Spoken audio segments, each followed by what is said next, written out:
നമ്മളിൽ എല്ലാവർക്കും അറിയാം 2019 വർഷം ചൈന ലഡാക്ക് ഭാഗത്ത് അവരുടെ സൈനികരെ കൊണ്ട് നിറയ്ക്കുന്നു, പീരങ്കികളും നിറയ്ക്കുന്നു, ഹെവി എക്യുപ്മെന്റ്സ് എല്ലാം അവിടെ നിലയുറപ്പിക്കുന്നു. അതിനു പകരം ഇന്ത്യയും അവരുടെ സൈനികരെയും ഹെവി എക്യുപ്മെന്റ്സും ലഡാക്ക് ഭാഗങ്ങളിൽ നിറച്ചു. ഇപ്പോൾ ഈ ഒരു സമയത്ത് ഇന്ത്യൻ സൈനികർക്ക് ഒരു കാര്യം വ്യക്തമായി മനസ്സിലായി. അതാണ് ചൈനയുടെ ലൈറ്റ് ടാങ്ക് എബിലിറ്റി. ആ പ്രത്യേക ഹൈ ആൾട്ടിറ്റ്യൂഡ് ഭാഗങ്ങളിൽ മലമുകളിൽ ആക്രമണം നടത്തുന്നതനുസരിച്ച് ചൈനക്കാർ 25 ടൺ ഭാരമുള്ള ഒരു പീരങ്കി നിർമ്മിച്ചു. ഈ ഒരു പീരങ്കിയും നമ്മുടെ T-90, T-72 പീരങ്കികളെ കമ്പയർ ചെയ്യുമ്പോൾ വളരെ എളുപ്പത്തിൽ അവർക്ക് അവരുടെ പീരങ്കി ഉപയോഗിച്ച് ചില പ്രധാനപ്പെട്ട ലൊക്കേഷനിൽ വെക്കാൻ സാധിച്ചു. അതുമാത്രമല്ല, നമ്മുടെ ഇതിൽ നിന്നും വളരെ വേഗത്തിൽ ആ പീരങ്കികളെ ഓപ്പറേറ്റ് ചെയ്യാനും സാധിച്ചു. അതിന് അവരെ കൊണ്ട് കഴിഞ്ഞതിന്റെ പ്രധാനപ്പെട്ട കാരണം അവരുടെ പക്കലുള്ളത് ഒരു ലൈറ്റ് ടാങ്ക് ആയിരുന്നു. ഇത്രയും ഒരു ക്യാപ്പബിലിറ്റി ആ സമയം ഇന്ത്യയുടെ പക്കൽ ഇല്ലായിരുന്നു. 2022 പോലും ഇന്ത്യ T-90 പീരങ്കികളായിരുന്നു ഹൈ ആൾട്ടിറ്റ്യൂഡ് ഭാഗങ്ങളിൽ നിർത്തിയത് എന്നതല്ലാതെ ലൈറ്റ് ടാങ്ക് എന്ന ഒരു സാങ്കേതിക വിദ്യ ഇന്ത്യയുടെ പക്കലില്ലായിരുന്നു. ഇത് സൈനികർക്കിടയിൽ വലിയൊരു പ്രശ്നമായി മാറി. അതായത് നമ്മുടേതിനെ കമ്പയർ ചെയ്യുമ്പോൾ അവർക്ക് വളരെ പെട്ടെന്ന് പീരങ്കികളെ ബാറ്റിൽ ഫീൽഡിൽ കൊണ്ടുവന്ന് നിർത്താൻ സാധിച്ചു. എന്നാൽ നമ്മളെ കൊണ്ട് അത് സാധിച്ചില്ല. ഈ ഒരു സമയത്താണ് DRDO ഒരു തീരുമാനമെടുത്തത്. ഇന്ത്യൻ സൈനികർക്ക് വേണ്ടി ഒരു ലൈറ്റ് ടാങ്ക് നിർമ്മിക്കാമെന്ന്. അങ്ങനെ ആ പ്രോജക്റ്റിന് അവരൊരു പേരും വെച്ചു, പ്രോജക്ട് സോറാവർ. ഈ സോറാവർ എന്ന പേര് ലഡാക്ക് ഭാഗത്തെ പല വർഷങ്ങൾക്ക് മുൻപ് ഒക്കുപൈ ചെയ്ത ഒരു സൈന്യാധിപന്റെ പേരാണ്.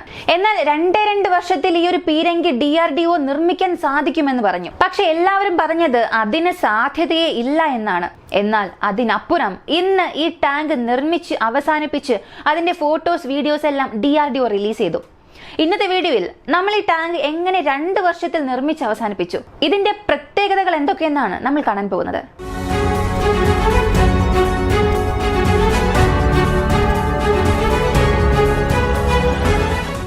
ഈ പ്രോജക്ട് സോറാവർ എന്ന പദ്ധതി പുറത്തുവിട്ടപ്പോൾ പലരും ചിന്തിച്ചത് 2 വർഷം എന്നത് വളരെ വളരെ കുറഞ്ഞ സമയമാണ്. കാരണം ഈ DRDO അർജുൻ പീരങ്കി നിർമ്മിക്കാൻ 10 വർഷത്തിൽ കൂടുതൽ എടുത്തു.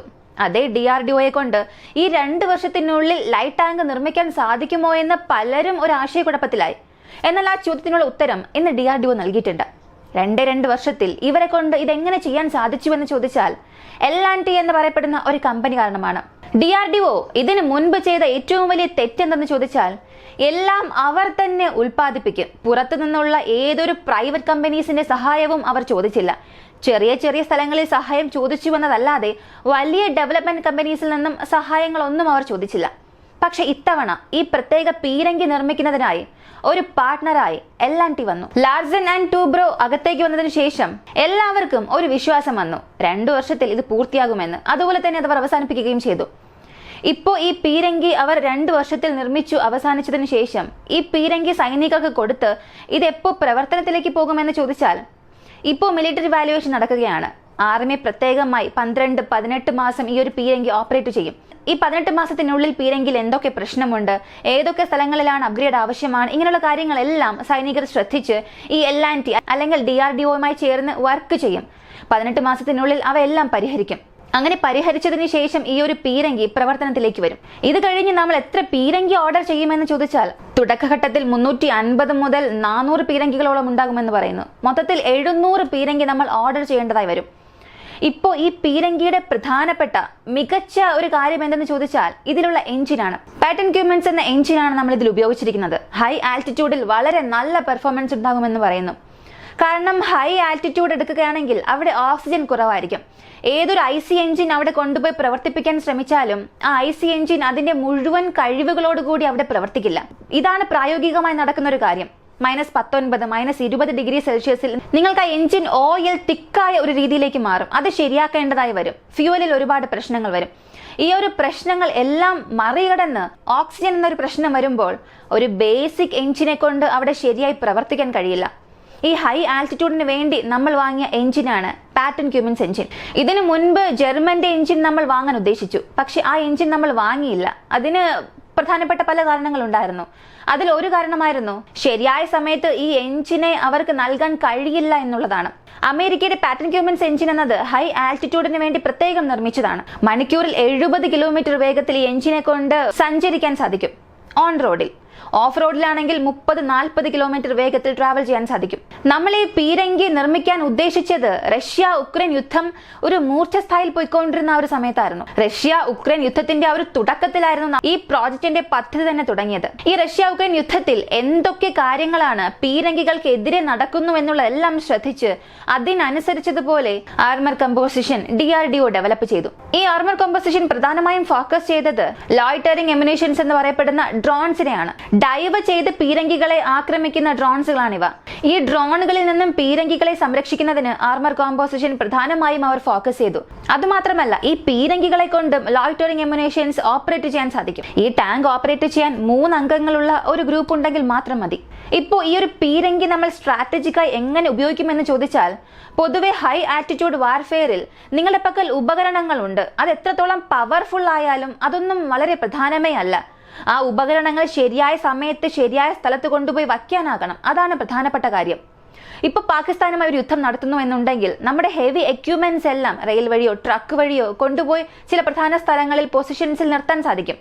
എന്നാൽ ഹൈ ആൾട്ടിറ്റ്യൂഡ് ഭാഗങ്ങളിൽ റോഡേ ഉണ്ടാകില്ല. റോഡ് ഇല്ലാത്തപ്പോൾ ചില മലമുകളിൽ കൊണ്ടുപോയി നിങ്ങൾ നിങ്ങളുടെ ആർട്ടിലറീസ് പൊസിഷൻ ചെയ്താൽ മാത്രമേ ശത്രുക്കളെ നിങ്ങളെ കൊണ്ട് നേരിടാൻ സാധിക്കുകയുള്ളൂ, ജയിക്കാൻ സാധിക്കുകയുള്ളൂ. അങ്ങനെ ആർട്ടിലറി പൊസിഷൻ ചെയ്യണമെന്നുള്ളപ്പോൾ നമുക്കുള്ള പ്രധാനപ്പെട്ട ആർട്ടിലറി M777 ആയിരുന്നു. M777ന്റെ ഭാരം വളരെ കുറവായതുകൊണ്ടാണ് ഹെലികോപ്റ്ററിൽ വെച്ച് നമുക്ക് അതിനെ പ്രധാനപ്പെട്ട സ്ഥലങ്ങളിൽ നിർത്താൻ സാധിച്ചത്. അതിനാൽ നിങ്ങളുടെ പക്കൽ എത്ര പവർഫുള്ളായ വെപ്പൺ ഉണ്ട് എന്നുള്ളതല്ല കാര്യം, ശരിയായ സമയത്ത് ആ ഉപകരണത്തെ അവിടെ ഡെപ്ലോയ് ചെയ്യാൻ സാധിക്കുമോ എന്നുള്ളതാണ് കാര്യം. അക്കാര്യത്തിൽ നമ്മൾ വളരെ താമസിച്ചു പോയി. കാരണം T-72, T-90 ടാങ്കുകൾ നോക്കിയാൽ വളരെ പവർഫുള്ളായ പീരങ്കികളാണ്. ലൈറ്റ് ടാങ്കുമായി ഇതിനെ ആക്രമിക്കാൻ അനുവദിക്കുകയാണെങ്കിൽ ഇത് തന്നെയായിരിക്കും ജയിക്കുന്നത്. എന്നാൽ ലൈറ്റ് ടാങ്കിനെ കൊണ്ടുപോയി പെട്ടെന്ന് വയ്ക്കാൻ സാധിക്കുന്നത് പോലെ T-72, T-90 കൊണ്ടുപോയി വയ്ക്കാൻ സാധിക്കില്ല. ഓരോന്നും 40-45 ടൺ ഭാരമുണ്ടാകും. ഈ ഒരു പ്രശ്നം പരിഹരിക്കാൻ വേണ്ടിയിട്ടാണ് സോറോവർ ടാങ്ക് നിർമ്മിച്ചത്. C-17 ഗ്ലൗമാസ്റ്റർ എന്ന നമ്മുടെ ട്രാൻസ്പോർട്ട് എയർക്രാഫ്റ്റ് വഴി ഒരേ സമയത്ത് 2 പീരങ്കികളെ നമുക്ക് അവിടെ നിലനിർത്താൻ സാധിക്കും, ഡെപ്ലോയ് ചെയ്യാൻ സാധിക്കും. അതുകൂടാതെ ക്രേറ്റ് പാരഷൂട്ട് എന്ന ഒരു ടെക്നിക് ഉണ്ട്. ആ ഒരു ടെക്നിക് വഴി ഈ C-17 ഗ്ലൗമാസ്കിനെ ലാൻഡ് ചെയ്യേണ്ട ആവശ്യം പോലുമില്ല. ആകാശത്തിൽ പറന്നുകൊണ്ട് തന്നെ എയർ ഡ്രോപ്പ് ചെയ്യാൻ സാധിക്കും. ഇത് നാറ്റോ പലതവണ എക്സസൈസ് ചെയ്ത് കാണിച്ചിട്ടുണ്ട്. അതുപോലൊരു മെത്തേഡ് നമുക്കും ചെയ്യാൻ സാധിക്കും.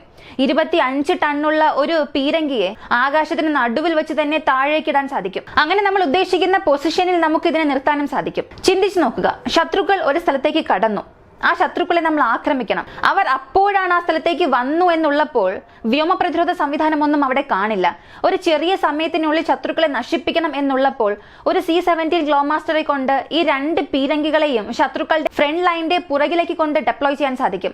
ഒരു സ്പെഷ്യൽ ഫോഴ്സസ് യൂണിറ്റുമായി ചേർത്ത് ഈ 2 പീരങ്കികളെയും ഡെപ്ലോയ് ചെയ്യുകയാണെങ്കിൽ പിന്നിൽ നിന്നുകൊണ്ട് തന്നെ ശത്രുക്കൾക്ക് വലിയൊരു ആപത്ത് ഈ 2 പീരങ്കികൾക്കും നൽകാൻ സാധിക്കും. അത്രത്തോളം ഈ ഒരു ഉപകരണത്തിന് കഴിവുണ്ട്. കഴിവെന്ന് പറയുമ്പോൾ അതിന്റെ ഡെപ്ലോയ്മെന്റ് ക്യാപ്പബിലിറ്റിയാണ് ഉദ്ദേശിക്കുന്നത്. പീരങ്കിയിലുള്ള ടെക്നോളജിയെ കുറിച്ചല്ല പറയുന്നത്, അതിന്റെ ഭാരത്തെക്കുറിച്ചാണ് പ്രധാനമായും സംസാരിച്ചത്. 25 ടൺ എന്നതാണ് ഇവിടെ വളരെ പ്രധാനപ്പെട്ട കാര്യം. കൂടാതെ ട്രക്സ് വഴി ട്രെയിൻ വഴിയൊക്കെ നമുക്ക് വളരെ എളുപ്പത്തിൽ അതിനെ കൊണ്ടുവരാൻ സാധിക്കും, മലമുകളിലേക്കും കൊണ്ടെത്തിക്കാൻ സാധിക്കും. ഇവയൊക്കെയാണ് ഈ പീരങ്കിയുടെ പ്രധാനപ്പെട്ട കാര്യം. ഇതിനപ്പുറം ഇതിൽ എന്തൊക്കെ എക്യുപ്മെന്റ്സ് ഉണ്ടെന്ന് ചോദിച്ചാൽ ഇപ്പോൾ L&T DRDO ഒന്നും തന്നെ പറഞ്ഞിട്ടില്ല. ഒരു മെഷീൻ ഗൺ ഉണ്ടാകും, അത് ഓട്ടോമാറ്റിക് ഓപ്പറേറ്റ് ചെയ്യാൻ സാധിക്കും, ക്യാമറ ഉണ്ടാകും. ഇത് സാധാരണ കാര്യമാണ്. ഒരു ഹൈടെക് പീരങ്കി എടുക്കുകയാണെങ്കിൽ ഇതൊക്കെ സാധാരണ വരുന്ന ഒരു കാര്യമാണ്.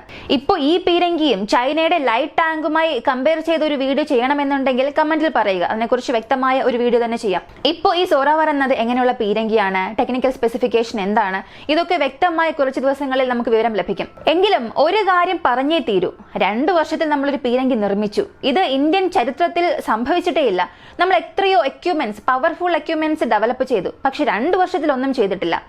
ഇത് വളരെ വലിയൊരു മാറ്റം തന്നെയാണ് എന്ന് ഡിഫൻസ് ഇൻഡസ്ട്രിയിൽ എല്ലാവരും സംസാരിക്കുന്നുണ്ട്, എല്ലാവരും പ്രതീക്ഷിക്കുന്നുണ്ട്. നമ്മൾ എത്രയോ പ്രോജക്റ്റിൽ ഇറങ്ങിയിട്ടുണ്ട്, പക്ഷേ ഒന്നും തന്നെ ശരിയായ സമയത്ത് ചെയ്ത് അവസാനിപ്പിച്ചിട്ടില്ല. എയർക്രാഫ്റ്റ് കാരിയർ മുതൽ ഫൈറ്റർ ജെറ്റ് വരെ. എന്നാൽ ഇതിനുശേഷം എല്ലാം മാറും എന്നുള്ളതിന് ഒരു വിശ്വാസം സോറോവാറിൽ നിന്ന് ലഭിച്ചിട്ടുണ്ട്. ഇതിനെക്കുറിച്ച് നിങ്ങൾ എന്ത് കരുതുന്നു എന്നുള്ളത് മറക്കാതെ കമന്റിൽ പറയുക. വീഡിയോ ഇഷ്ടമായ ലൈക്ക് ചെയ്യുക, ഷെയർ ചെയ്യുക. ഇങ്ങനെയുള്ള വീഡിയോസ് കാണാൻ താല്പര്യമുള്ളവർ നമ്മുടെ ചാനൽ സബ്സ്ക്രൈബ് ചെയ്ത് സപ്പോർട്ട് ചെയ്യുക. മറ്റൊരു വീഡിയോയുമായി വീണ്ടും കാണാം.